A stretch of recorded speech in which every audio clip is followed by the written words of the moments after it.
Hi friends, ಎಲ್ಲ ಹೇಗಿದ್ದೀರಾ? ಶ್ವೇತಾ ಸಂಸಾರಕ್ಕೆ ಸ್ವಾಗತ. ಇವತ್ತು ಸೂಪರ್ ಆಗಿರೋ ಗಸಗಸೆ ಪಾಯಸ ಮಾಡ್ತಾ ಇದ್ದೀನಿ. ದೊಡ್ಡವರಿಂದ ಚಿಕ್ಕವರವರೆಗೂ ಕುಡಿಯೋಂಥ ರೆಸಿಪಿ ತುಂಬಾ ಅದ್ಭುತವಾಗಿರುತ್ತೆ. ನಾವು ಎಲ್ಲ ರೀತಿ ಪಾಯಸನ ಟೇಸ್ಟ್ ಇರುತ್ತೆ, ಆದರೆ ಈ ಥರ ಗಸಗಸೆ ಪಾಯಸ ಅಂದರೆ ಡಿಫ್ರೆಂಟ್ ಟೇಸ್ಟಿಯಾಗಿರುತ್ತೆ.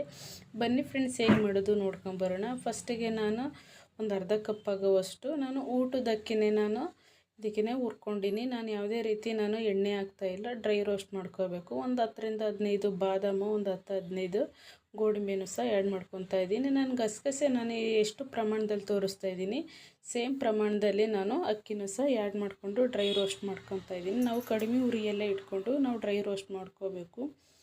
ತುಂಬ ಚೆನ್ನಾಗಿ ಹದವಾಗಿ ಹುರ್ಕೊಂಡ್ರೆ ಒಳ್ಳೆ ಘಮ ಬರುತ್ತೆ. ಆ ಘಮ ಬರೋವರೆಗೂ ಫ್ರೈ ಮಾಡ್ಕೋಬೇಕು. ಇಷ್ಟಾದರೆ ಸಾಕಾಗುತ್ತೆ. ಸ್ಟವ್ ಆಫ್ ಮಾಡಿಕೊಂಡು ತಣ್ಣಗಾದ್ಮೇಲೆ ಮಿಕ್ಸಿ ಜಾರಿಗೆ ಹಾಕ್ಕೊಂಡಿದ್ದೀನಿ. ಇದ್ರ ಜೊತೆಗೇ ನಾನು ಒಣಕೊಬ್ಬರಿನೂ ಸಹ ಆ್ಯಡ್ ಮಾಡ್ಕೊತಾ ಇದ್ದೀನಿ. ನೀವು ಒಣಕೊಬ್ಬರಿ ಬೇಡ ಅನ್ನೋರು ಸ್ಕಿಪ್ ಮಾಡ್ಕೋಬೋದು. ಕಾಯಿನೂ ಸಹ ಹಾಕ್ತಾಯಿದ್ದೀನಿ. ಆದರೆ ಹಸಿ ಕಾಯಿನೂ ಹಾಕೋದ್ರಿಂದ ಗಸಗಸೆ ಪಾಯಸ ತುಂಬ ರುಚಿಯಾಗಿ ಬರುತ್ತೆ. ನಾನಿಲ್ಲಿ ಒಂದು 5-6 ಏಲಕ್ಕಿನೂ ಸಹ ಆ್ಯಡ್ ಮಾಡ್ಕೊತಾ ಇದ್ದೀನಿ. ಒಂದೆರಡು ರೌಂಡು ಓಡಿಸಿದ ಮೇಲೆ ಇದಕ್ಕೆ ಸ್ವಲ್ಪ ನೀರು ಹಾಕಿ ನೈಸಾಗಿ ರುಬ್ಕೋಬೇಕು. ಸಾಧ್ಯವಾದಷ್ಟು ನೀವು ಎಷ್ಟು ಸಾಧ್ಯವಾಗುತ್ತೋ ಅಷ್ಟು ನೈಸಾಗಿ ರುಬ್ಕೊಳ್ಳಿ. ನಾನೊಂದು ಪಾತ್ರೆ ಇಟ್ಕೊಂಡು ಒಂದು 2-3 ಸ್ಪೂನ್ ತುಪ್ಪ ಹಾಕ್ಕೊಂಡಿದ್ದೀನಿ. ಇದಕ್ಕೇ ನಾನು ಬಾದಾಮು, ಗೋಡಂಬಿನೂ ಸಹ ಆ್ಯಡ್ ಮಾಡಿಕೊಂಡು ಹುರ್ಕೊತಾ ಇದ್ದೀನಿ. ನೀವು ಬೇಕಿದ್ದರೆ ದ್ರಾಕ್ಷಿನೂ ಸಹ ಆ್ಯಡ್ ಮಾಡ್ಕೋಬೋದು, ಪಿಸ್ತಾನೂ ಸಹ. ನಾನು ಅದು ಎರಡನ್ನೂ ಸಹ ಹಾಕ್ತಾಯಿಲ್ಲ. ನಾನು ಗೋಡಂಬಿ, ಬಾದಾಮಿ ಇಷ್ಟನ್ನು ಸಹ ರುಬ್ಬಿಟ್ಕೊಂಡಿರೋ ಪೇಸ್ಟನ್ನು ಸಹ ರೆಡಿಯಾಗಿದೆ. ಇದಕ್ಕೇ ನಾನು ಹಾಕ್ತಾಯಿದ್ದೀನಿ. ಈ ಥರ ಹಾಕ್ಕೊಂಡು ನಾವು ಒಂದು 2 ನಿಮಿಷ ನಾವು ಹಸಿಕಾಯಿ ಒಣಗೊಬ್ಬರಿನ ಹಾಕಿರ್ತೀವಲ್ಲ, ಒಂದು 2 ಸೆಕೆಂಡು ತಿರುಗಿಸ್ಕೊಂಡು ಹಸಿ ಸ್ಮೆಲ್ ಹೋಗೋವರೆಗೂ ಹಾಕ್ಕೊಂಡ್ರೆ ಸಾಕು.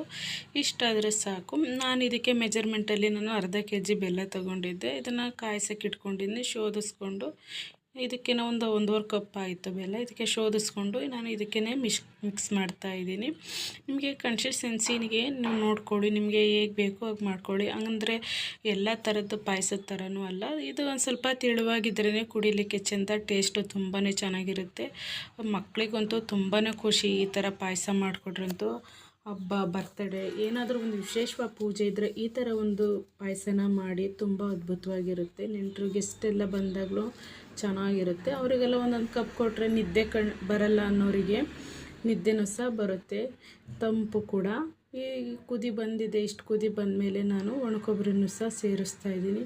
ನಿಮಗೆ ಇನ್ನೂ ಡ್ರೈ ಫ್ರೂಟ್ಸು ನಿಮಗೆ ಜಾಸ್ತಿನೇ ಬೇಕು ಅನ್ನೋರು ಈಗ ಬೇಕಿದ್ರೆ ನೀವು ಆ್ಯಡ್ ಮಾಡ್ಕೋಬೋದು. ಇಷ್ಟಾದರೂ ಸಾಕಾಗುತ್ತೆ. ನೋಡ್ತಾ ಇದ್ದೀರಲ್ಲ ಫ್ರೆಂಡ್ಸ್, ಎಷ್ಟು ಚೆನ್ನಾಗಿ ಬಂದಿದೆ ಗಸಗಸೆ ಪಾಯಸ. ಖಂಡಿತವಾಗ್ಲೂ ಈ ರೆಸಿಪಿನ ಟ್ರೈ ಮಾಡಿ, ಹೇಗೆ ಬಂದಿದೆ ಅಂತೇಳಿ ಕಮೆಂಟ್ ಹಾಕಿ. ನಿಮ್ಮ ಫ್ರೆಂಡ್ಸಿಗೆ ಆದಷ್ಟು ಶೇರ್ ಮಾಡಿ, ವಿಡಿಯೋ ಸಬ್ಸ್ಕ್ರೈಬ್ ಮಾಡ್ಕೊಳ್ಳಿ, ಲೈಕ್ ಮಾಡಿ. Thank you.